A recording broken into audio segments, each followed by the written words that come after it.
La luz de la mañana entraba por la ventana de la cocina de la misma forma que siempre, suave y dorada, atrapando el polvo en el aire sobre la mesa del desayuno. Pero nada más en mi vida era igual. Mi esposo, con quien había compartido 41 años, había sido enterrado 4 días antes.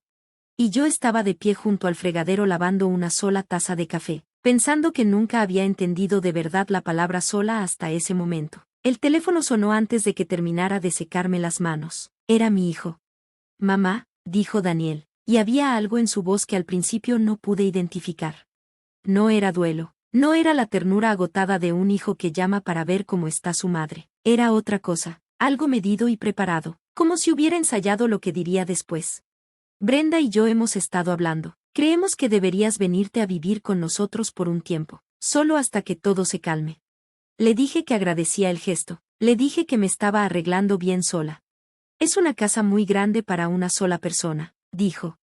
Miré alrededor de la cocina. Las ollas de cobre colgadas sobre la estufa que Robert me había comprado para nuestro 20 aniversario. Las cortinas azules que yo misma había cosido el verano en que nació Daniel. La grieta en el yeso cerca de la puerta de atrás que Robert había prometido reparar durante 11 años y nunca lo hizo. Y que yo había llegado a amar como se ama la pequeña imperfección de alguien.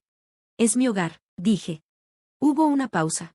Claro, dijo Daniel, claro que sí, solo digo que nos preocupa tu situación. Le agradecí, nos despedimos.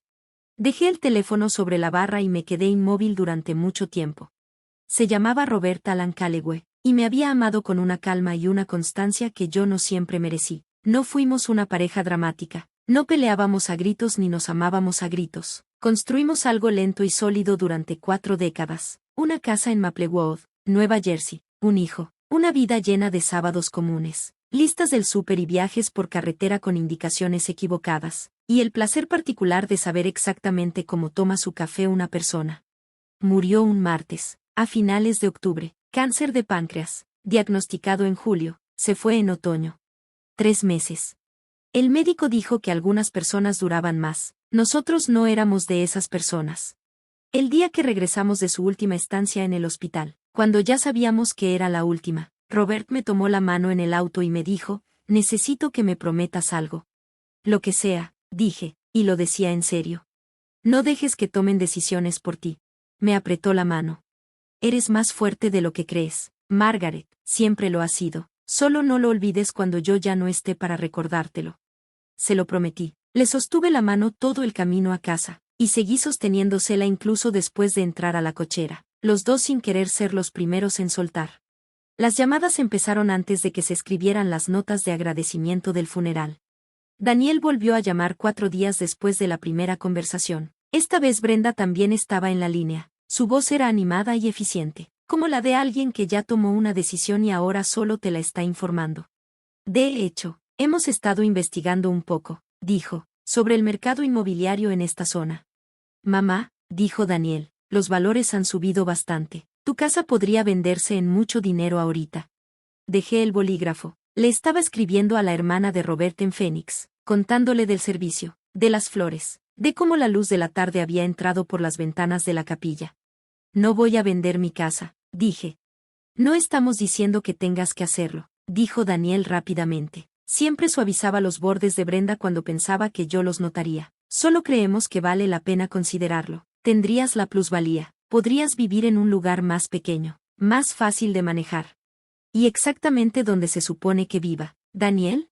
Con nosotros, dijo Brenda, tenemos el cuarto de visitas. En realidad está muy bonito. Rehicimos los pisos. Pensé en el cuarto de visitas de su casa en Scottsdale, paredes beige, una cama con demasiadas almohadas decorativas, una ventana que daba a una pared de concreto. Pensé en vivir a la merced de Brenda, encogiéndome dentro de los rincones de su vida perfectamente organizada, pidiendo permiso para usar la cocina, oyéndola hablar de los valores inmobiliarios en la mesa. Lo voy a pensar, dije. No tenía la menor intención de pensarlo. 2 semanas después del funeral, Daniel manejó desde Nueva Jersey sin avisarme que venía. Escuché su coche en la entrada a las 10 de la mañana de un miércoles y sentí que algo frío se instalaba en mi pecho antes de siquiera abrir la puerta. Traía una carpeta bajo el brazo, me dio un beso en la mejilla y olía a café, avión y al perfume de Brenda, y supe que ella lo había mandado. No te esperaba, dije. Quería verte. Se sentó en la mesa de la cocina y abrió la carpeta antes de que yo pusiera la tetera. Hablé con un agente inmobiliario. Mamá, solo para tener una idea, la casa podría ponerse en venta en... No te pedí que hablaras con un agente inmobiliario. Lo sé, pero trataba de ayudar. Me miró con esos ojos cafés que siempre habían sido los ojos de su padre, y sentí la vieja punzada de amar a alguien y decepcionarte por su culpa al mismo tiempo. Tu papá habría querido que te cuidaran. Tu padre quería que yo tomara mis propias decisiones. Daniel apretó los labios, miró hacia la carpeta. El asunto es, mamá, que esta casa tiene 4 recámaras, nada más el predial. Sé cuánto es el predial, lo he pagado durante 37 años. Lo pagaban juntos, ahora es distinto. Eso me pegó justo donde él sabía que me pegaría. Me volteé hacia la ventana para que no viera mi expresión. Afuera, el roble del patio trasero estaba desnudo. Roberta había plantado ese árbol el año en que nos mudamos, cuando apenas era más alto que Daniel de niño. Ahora era enorme, sobreviviría a todos nosotros. Déjame la carpeta, dije, la revisaré. Daniel se fue. Puse la carpeta en el cajón debajo del teléfono, encima de otra carpeta de la que él no sabía nada. Luego me quedé mucho rato en la ventana de la cocina, viendo el roble, y pensé en una casita blanca en la costa de Men, y en una mujer llamada Dorothy Chen, que había sido mi mejor amiga durante 34 años. Dorothy y yo nos conocimos en una colecta escolar en 1991, cuando nuestros hijos estaban en el mismo grupo de segundo de primaria. Nos sentaron una junto a la otra en una mesa donde se vendían postres, y en menos de 45 minutos ya habíamos resuelto los problemas más urgentes de la otra y nos habíamos hecho reír más de lo que cualquiera de las dos había reído en meses. Y desde ese día fuimos inseparables, de esa manera en que ciertas amistades no dependen de la cercanía ni de la frecuencia, sino de algo más profundo que no necesita mantenimiento. Cuando el esposo de Dorothy la dejó en 2009, se mudó a un pequeño pueblo costero de Men llamado Pembroke, compró una casita en una colina sobre el puerto con el dinero de la separación, pintó las persianas de verde oscuro y me dijo que era el primer lugar en el que había vivido que se sentía completamente suyo. La visité ese primer verano y me enamoré del pueblo como te enamoras de algo que no sabías que andabas buscando. El puerto, el olor a sal y pino, la cualidad particular de la luz a primera hora de la mañana, azul, limpia y llena de promesa. Robert fue conmigo el segundo verano. Se paró en el porche de Dorothy, miró el agua y dijo, este es un lugar donde una persona podría respirar. Empezamos a hablar, los tres, de la posibilidad de algo, solo un lugar pequeño, solo para escapar cuando quisiéramos. Robert tenía una cuenta de retiro vieja de su primer trabajo, una que ninguno de los dos había tocado en más de 20 años. Hicimos algunas llamadas. Dorothy conocía a una mujer cuya madre estaba vendiendo una casita estilo Cape a 3 calles del puerto, 2 recámaras, una cocina con buena luz, un porche que miraba al sur, hacia el agua. La compramos en 2018 y no se lo contamos a casi nadie. No era un secreto nacido del engaño, era un secreto nacido de la autoprotección, de la certeza a la que Robert y yo habíamos llegado en silencio y sin discutirlo. De que hay algunas cosas en un matrimonio que le pertenecen solo a las 2 personas que están dentro de él. Daniel y Brenda tenían opiniones muy firmes sobre las finanzas. Tenían opiniones muy firmes sobre todo. La casa en Men era la única cosa que era completamente nuestra, y queríamos conservarla así. Después de que Robert murió, se convirtió en la única cosa que era completamente mía. Las llamadas no pararon, si acaso, se volvieron más organizadas. Brenda empezó a mandarme enlaces a artículos, como reducirse de casa después de una pérdida, una guía para viudas, por qué vender tu casa puede ser la mejor decisión de tu vida, comunidades para adultos mayores en Nueva Jersey, qué esperar. Los leí todos y los borré, y no respondí. Daniel llamaba todos los domingos, las llamadas ahora tenían estructura, me preguntaba cómo estaba, yo decía que bien, y entonces él se iba acercando con cuidado a lo que Brenda había decidido que había que decir esa semana. El cuarto de visitas estaría listo cuando yo quisiera. El agente tenía una ventana a principios de primavera que sería bueno para poner la casa en venta. Ya había pensado en las cosas prácticas que implica mantener una propiedad tan grande por un tiempo. Si lo había pensado, lo pensaba cuando cambiaba el foco fundido del pasillo de arriba, cuando sacaba los botes de basura a la bandeja y cuando trataba de entender los ajustes medios del termostato que Robert siempre había sabido manejar. Algunas de esas cosas sí eran difíciles de notar. Algunas me hacían llorar de la forma en que el duelo te encuentra no en los momentos grandes y dramáticos, sino en los pequeños. Eso se me del simple hecho de que no hay nadie a quien llamar cuando escuchas un ruido desconocido en la noche. Pero no me iba a Scottsdale, ni a una comunidad para adultos mayores en Nueva Jersey, y no iba a vender mi casa en el plazo de ellos solo porque les resultaba conveniente. Lo que iba a hacer era manejar hasta Maine en abril. Lo había estado planeando desde noviembre. Dorothy lo sabía, por supuesto. Hablábamos cada semana desde que murió Robert, y fue ella quien finalmente lo dijo con claridad. Margaret, van a seguir empujando hasta que les des algo. No les des nada. Vente para acá, la casa te está esperando. Empecé en silencio. Una caja de libros enviada por adelantado, la buena colcha del arcón de cedro, la que había hecho mi mamá, fotografías, la olla de cobre que Robert me había regalado por nuestro aniversario. No iba a dejarla atrás. Fui metódica, no me apuré. Cada semana, unas cuantas cosas más iban rumbo al norte, algunas en cajas que Dorothy recogía en su casa, otras en la cajuela de mi auto durante los 2 viajes que hice sin decirle a nadie a dónde iba. La casa en Maine había sido amueblada de manera sencilla cuando la compramos, y con los años la fuimos completando poco a poco. Una mecedora de una tienda en Camden, un pequeño escritorio que había encontrado en una venta de bienes en Bass. No era grande ni majestuosa, era exactamente la adecuada.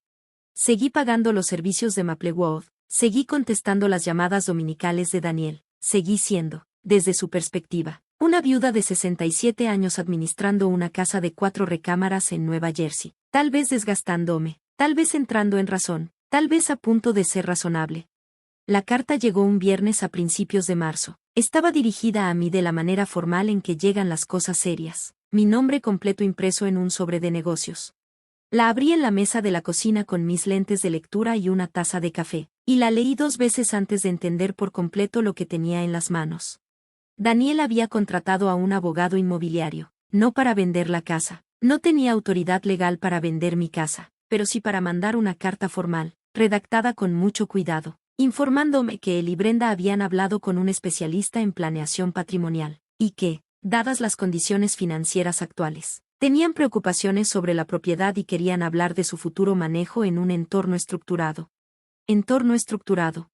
Esas eran las palabras. Brenda había elegido esas palabras. Dejé la carta sobre la mesa, miré por la ventana hacia el roble, pensé en las manos de Robert, en la manera particular en que tamborileaba los dedos sobre el volante cuando estaba resolviendo un problema, y pensé en su voz en el auto durante ese último camino a casa. No dejes que tomen decisiones por ti. Pensé en un porche que mira al sur, hacia el agua, y en el sonido del puerto temprano en la mañana, y en la forma en que entraba la luz por la ventana del este de la cocina en la casita blanca sobre la colina en Pembroke, Maine. Tomé el teléfono y llamé a Dorothy. Ya es hora, le dije. No discutí la carta, no llamé a Daniel, no programé la reunión estructurada que el abogado de Brenda había sugerido. Lo que sí hice fue pasar las siguientes 3 semanas terminando lo que ya había terminado casi por completo. Los muebles importantes ya se habían ido, los closets estaban casi vacíos, las cajas restantes eran pocas. Hice que reenviaran el correo. Llamé a mi doctora y pedí una referencia a un consultorio en la costa central de Maine. Había uno bueno en Rockport, no muy lejos de Pembroke. Llamé a la mujer de mi banco y tuve una conversación discreta sobre cuentas, direcciones y ciertos arreglos que ya llevaban tiempo en pie. Salí un martes por la mañana, a principios de abril, cuando la forsythia del jardín frontal apenas empezaba a florecer. Pequeñas flores amarillas contra el gris de la primavera de Nueva Jersey, que todavía no es del todo primavera pero ya dejó de ser completamente invierno. No me fui con enojo, eso era importante para mí, recorrí cada cuarto y me permití sentir lo que sentía, el duelo de irme, la extraña ligereza de saber que no volvería, la forma en que una casa te sostiene incluso cuando ya estás listo para dejarla ir. Me quedé mucho rato en la cocina. Toqué la grieta en el yeso cerca de la puerta de atrás y la perdoné por nunca haber sido reparada. Luego me subí al coche y manejé hacia el norte. Llegué a Pembroke un martes por la tarde, con la luz ya dorando el puerto, plana y plateada debajo de la colina. Dorothy estaba en el porche cuando llegué, con su chamarra amarilla, sosteniendo 2 tazas de café, y bajó hacia mi coche y me entregó una antes de que yo terminara de abrir la puerta por completo. Bienvenida a casa, dijo. Me quedé de pie en la colina sobre el puerto, bebí mi café y respiré el aire salado, y sentí algo que no había sentido en mucho tiempo, que era la libertad particular de estar exactamente donde decidiste estar, en tus propios términos, sin necesitar permiso de nadie. La casa estaba esperándome. justo como había dicho. Las persianas de mi casita Cape eran de verde oscuro, como las de Dorothy, porque ella las había pintado como regalo de bienvenida el otoño anterior. La cocina tenía buena luz. El porche miraba al sur, hacia el agua, sobre la barra, en un pequeño florero verde. Dorothy había puesto un manojo de narcisos tempranos que cortó de su jardín esa misma mañana. Dejé mi bolso y caminé despacio por cada cuarto. Y no se parecía en nada a la última vez que había recorrido mi casa en Maplewood. Esto no era un final. Era otra cosa por completo. Daniel llamó el domingo, como siempre. Dejé que sonara una vez. Luego contesté. Hola, mamá, dijo. Ese calor cuidadoso que usaba cuando Brenda estaba escuchando. ¿Cómo van las cosas? Bien, dije. De hecho, estoy en Men. Una pausa. ¿En Men? ¿Qué haces en Men? Estoy en casa, dije. Otra pausa, más larga esta vez. ¿Cómo que estás en casa? Tu casa está. Se detuvo. Mi casa está donde yo decida que esté, Daniel. El silencio que siguió fue distinto a cualquiera que yo le hubiera escuchado antes. No era el silencio medido y preparado de un hombre trazando una estrategia. Era un silencio genuino. El tipo de silencio que ocurre cuando algo cae justo de una manera que no esperabas. ¿La casa de Pembroke? Dijo por fin. Su voz había cambiado. La que tú y papá, sí. ¿Desde cuándo? Desde 2018. Tu padre y yo la compramos juntos. A él le encantaba este lugar. Sentí que algo se movía dentro de él. Lo escuché porque soy su madre, y conozco el tono de su voz desde antes de que pudiera hablar. Hubo un largo silencio. Y luego dijo, no lo sabía. No, dije, no lo sabías. Mamá, empezó. Se detuvo y volvió a empezar. Brenda pensó. Sé lo que Brenda pensó. Mantuve la voz pareja, no fría, no enojada, solo clara. Quiero que entiendas algo, y quiero que de verdad me escuches. Tu padre trabajó 40 años, pagó por esa casa en Maplewood, y también por esta. Y al final de su vida lo que más quería era que yo fuera libre de vivir como eligiera vivir. Eso es lo que estoy haciendo. Otra pausa. ¿La casa de Maplewood? ¿Qué vas a hacer con ella? Aún no lo he decidido. Esa también es una decisión que me toca tomar a mí. Exhaló. Fue un sonido que reconocí. El sonido de un hombre soltando algo que ha estado sosteniendo por mucho tiempo, aunque quizá no sabía que lo estaba sosteniendo. Lo siento, mamá, dijo. Y creo que lo decía en serio. En ese momento no había nada de Brenda en su voz, solo mi hijo, solo Daniel, que tiene los ojos de su padre y la terquedad de su padre y, debajo de todo eso, la decencia de su padre. Lo siento por todo, solo no quería. Lo sé, dije, y también lo decía en serio. Ven a visitarme, trae a los niños. La casa tiene un porche que mira al agua, y creo que te va a encantar como le encantaba a tu padre. Dijo que sí, creo que sí vendrá. Dorothy pasó esa noche, y nos sentamos en el porche con copas de vino mientras la última luz abandonaba el puerto y el agua pasaba de plata a gris y luego a oscura. Los barcos camaroneros regresaban. Abajo, en la colina, alguien estaba poniendo música, algo bajo, de metales, viejo. El aire olía a marea baja y a leña. ¿Cómo te sientes?, preguntó Dorothy. Lo pensé en la carta en el cajón de la cocina, la del abogado patrimonial, que había traído conmigo sin razón alguna, salvo porque me parecía importante no dejarla atrás. Pensé en el roble que no vería florecer esta primavera. Pensé en las manos de Robert y en la grieta del yeso y en 41 años de sábados comunes que habían formado algo extraordinario. Como yo misma, dije, me siento como yo misma. Dorothy levantó su copa, yo levanté la mía. Debajo de nosotras, las luces del puerto se fueron encendiendo una por una en la oscuridad que caía, cada una un pequeño punto de brillo contra la noche. Y me senté en mi porche, en mi propia casa, esa que había elegido, pagado y llenado poco a poco con las cosas que importaban, y pensé que Robert había tenido razón. Yo era más fuerte de lo que había sabido. Solo necesitaba descubrirlo por mí misma. La música de abajo subía por el aire salado. El puerto estaba en calma, yo estaba en casa. Hay algo que quiero decirle a cualquiera que pueda estar escuchando, a cualquiera que reconozca algo de sí mismo en esta historia, a cualquiera que alguna vez haya estado sentado en una cocina preguntándose si la vida que construyó todavía le pertenece. Sí, te pertenece. Siempre te perteneció. Las personas que de verdad te aman no necesitan manejarte, no te mandan abogados. No te reenvían artículos sobre cómo reducir tu casa ni llaman a tu independencia una carga que hay que resolver. El amor verdadero hace espacio. El amor verdadero pregunta qué necesitas y luego confía en ti cuando respondes. Robert entendía eso. Lo entendía en la forma en que me sostuvo la mano en el auto durante ese último camino a casa. Lo entendía en la forma en que subió al porche de Dorothy. Respiró el aire de Men y dijo que una persona podía respirar ahí. Me construyó una salida no porque pensara que tendría que huir, sino porque sabía que la libertad, la verdadera, no la que alguien te concede, sino la que tú reclamas para ti, necesita un lugar a donde ir. Tengo 67 años. Sé cambiar un foco, y sacar la basura, y manejar un termostato que nunca había usado antes. Sé empacar lo que importa, y dejar lo que no. Sé manejar hacia el norte en abril, cuando la forsythia está floreciendo, con mi olla de cobre en el asiento de atrás y una llave en el bolsillo, y una amiga esperándome en una colina sobre el puerto con 2 tazas de café. Sé empezar. Y si estás sentado en algún lugar ahorita preguntándote si ya es demasiado tarde, si los años te han dejado demasiado cansado, demasiado pequeño o demasiado metido en los planes de otra persona, quiero que me escuches cuando te digo que no lo es. No es demasiado tarde. El porche está ahí, el puerto está ahí, la luz está ahí cada mañana, azul y limpia a través de la ventana del este. Solo tienes que elegir ir.